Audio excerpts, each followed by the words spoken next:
All right, just testing out the sound quality here, and yeah, I just came back from the gym. Yeah, I got this new mic. Shoot, I'm excited to start shooting new videos and everything, and keeping up with the content, and just putting whatever's on my mind out there. Honestly, just consistency. That's what I've been praising for. So that's what's up. But yeah, today's topic, I don't know if you guys saw Revenge of the Sith, but I was so hyped seeing that. I don't know why they only had it out for like a couple days and that was it, but they had it out for a couple days, and after that it was like, nah, let's take it out of theaters. I'm like, why y'all gonna take this out of theaters? It doesn't make any sense. I think it's completely stupid. This looks so unprofessional. I'm over here shaking the damn camera. You can put this shit down, bro. Yeah, I thought that was kind of stupid. I'm like, how you guys gonna have this for a couple of days and that's it, and not really do anything with the film? I'm like, dude, I think they're afraid of like having it surpass all the other Marvel films that's coming out, like the MCU. I think no one wants to watch the MCU like that. What's the new movie that's coming out? See, I forgot. See, that's how you know I'm not hyped. I don't know, Marvel used to be like this biggest thing for me. I was a big Marvel fan when like Civil War, Infinity War was coming out and all that stuff.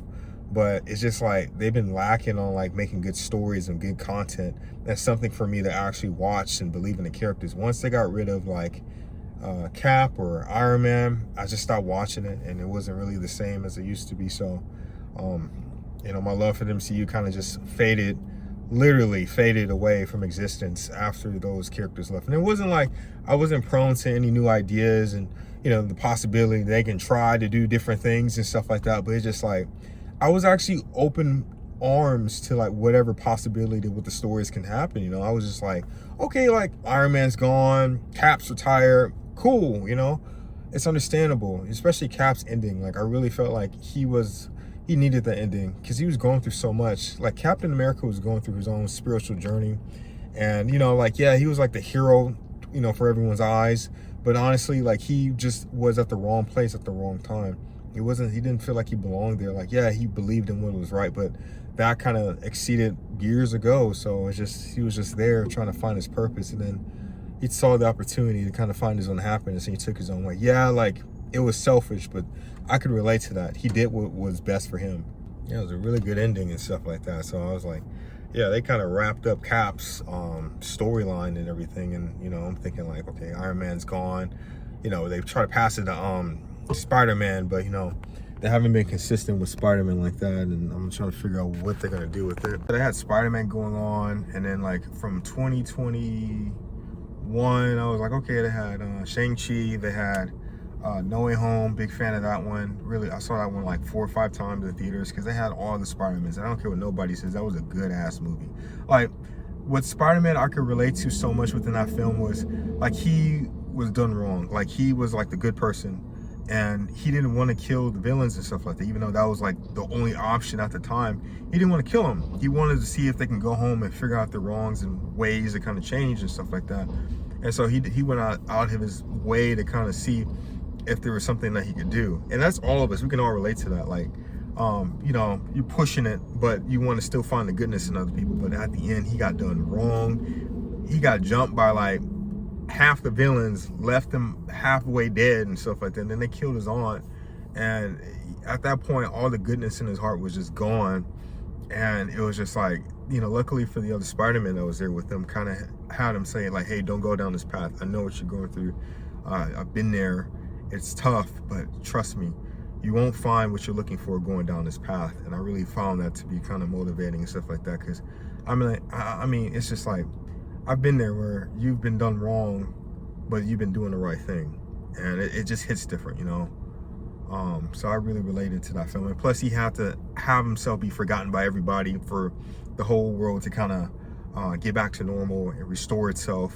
So that was like the ultimate Spider-Man sacrifice. Now he's literally on his own, doing his own thing, starting from zero. And I've really been looking forward to see that storyline for a minute, but we haven't got anything since then.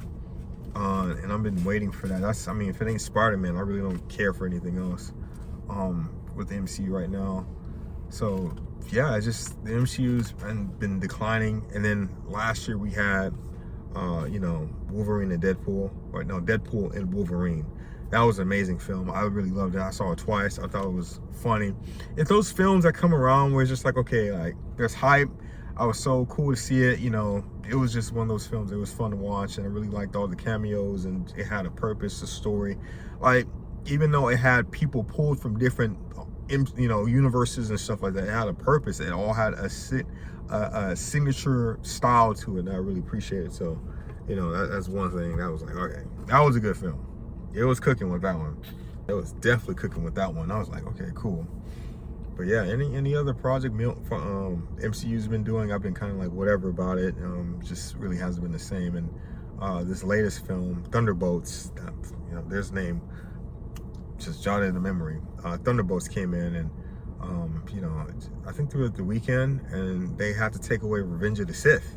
I'm like, why don't you guys have Revenge of the Sith go through May the 4th weekend? Like, you know what I'm saying? Like, that doesn't make any sense. But knowing Disney is very, very, very Mr. Krabs.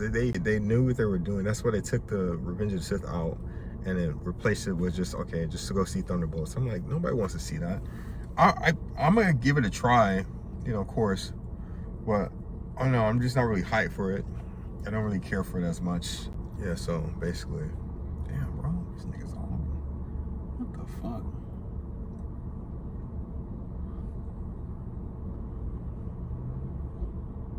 I say these people be seeing me from a mile away.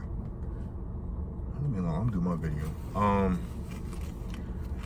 Yeah, I took out Revenge of the Sith, and I'm like, you know, there's not much else to watch, so it's like, there's that, I guess. But Revenge of the Sith was a great movie. I really appreciated it, and I loved every moment of it. Seeing Anakin struggle and seeing that again on the big screen was really cool, and it should really let Disney know where Star Wars is at right now. Like, if it's not by George Lucas, Dave Filoni, and Jon Favreau, I ain't watching it. A lot of this stuff that Disney's been putting out has been complete garbage because they're money hungry. They don't care about the source material. They don't care about the fans. They just care about the money. And it's been so obvious every single time they put a new IP out. And it's just like, it's garbage. It's just slandered, political garbage. And I'm so tired of seeing this. So when I actually do see something like Revenge of the Sith, for everyone, and for how well it did in the box office, making almost $1 billion, it should be a freaking no-brainer. Like, hey, let's go back to original storytelling and actually give the fans what they want to see, you know, like actual cool stories with relatable characters and stuff, forcing this agenda of female empowerment, the message, and all this kind of crap that they start putting in cinema. I'm like, nobody wants to see that. I get so tired of every time I see a new IP or review, it's always this female empowerment shit, and it's just like the most annoying thing I've ever seen. It's like, take it out. Stop putting that shit. Stop making dudes look weak. Stop making women look strong as fuck for no reason. Just have a normal ass character that we can all agree and be cool with. It's not that difficult. And, you know, especially with the Star Wars trilogy, the sequels, they fumbled the bag with that. I'm like, how are you gonna have the original, like for Force Awakens, if you guys never seen, I'm pretty sure everyone's here seen Force Awakens. How you gonna have the original cast from the original trilogy and not have them all together in one scene and not have them act like how they were with George Lucas's vision of them being accurate to the lore and stuff like that? You're gonna make them just act different and stuff. And then the actors and actresses are getting older, so like, why would you miss the opportunity of having something valuable for mainly them, the actors, you know, playing in the films, to have something to kind of leave a legacy with this generation? So it was a complete miss out. And it's just a shame because we lost Carrie Fisher and half the original trilogy Star Wars actors and people that played in it. It's because it came out a while ago. So it's just, man, you know, our heroes they're getting older. So why would you miss out on an opportunity? And then on top of that, they start having, you know, Rey and Finn and all that stuff, and they didn't know what the hell to do with them. A lot of the characters there, I feel bad for everybody up there. For the sequel trilogy, the actors and actresses, I feel bad for them because they had no purpose of being there. They was just there just to be there, and it was just like, man, like, okay, they were confused. I mean, for the first movie, The Force Awakens, you can tell by the energy. They was like, oh man, I'm hyping it. It's a new Star Wars movie. Who wouldn't be hyped to be in there? But it was the fact that, you know, they didn't have a purpose. That's what kind of sucked. And they felt that way where throughout the trilogy, they had no direction where these characters are going. Finn and Poe, nothing. They were just stock characters, you know. They were just kind of in the background doing whatever. Rey, she was a main character, but they made her powerful for no reason because she's a female, and then she had no training, nothing. And that's not how the Force works. Of course, Anakin is a chosen one, so there's a reason why he's powerful. Even if with that potential of him being powerful, he got his ass kicked. You know, it was understandable.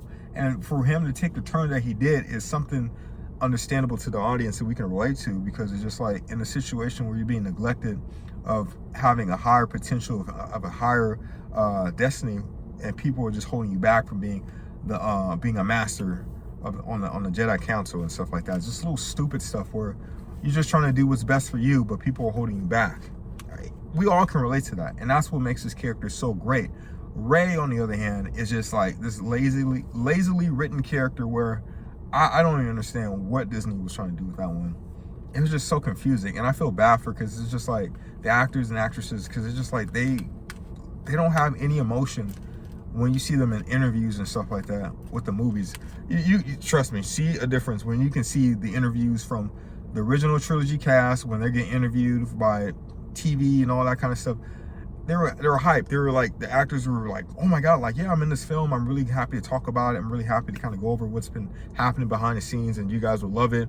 They were so passionate about it. And same thing with the prequels. All the people that worked with the film, they were happy and really wanted to discuss what they were working on. They were so passionate about it. But then when it came to the sequel trilogy, they were lost. They didn't know what the hell they was working with. Everybody was done wrong, and they had no purpose. Adam Driver, Kylo Ren, goated ass actor. He killed the role, but then they had no purpose for him in the story. So it's just like, he felt confused and lost. And he was like, why am I here? What is my purpose here? And, you know, Poe and everybody else, Oscar Isaac, yeah. Yeah, it was just, man, it's like they was like, all right, I guess, yeah, all right. You know, they got to pay me a lot of money to do the sequels. They want to bring them back in, and then they haven't gotten a show or anything like that. You know, a lot of this stuff that Disney's been putting out with new shows and all kinds of stuff. How come they don't bring nothing with the sequel trilogy, huh?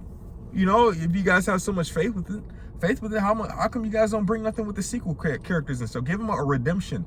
Have something with Rey. Have something with Finn. Have something with Poe. That's right, because it didn't do well. Stupid. I don't want to mess up my setup, but bitch.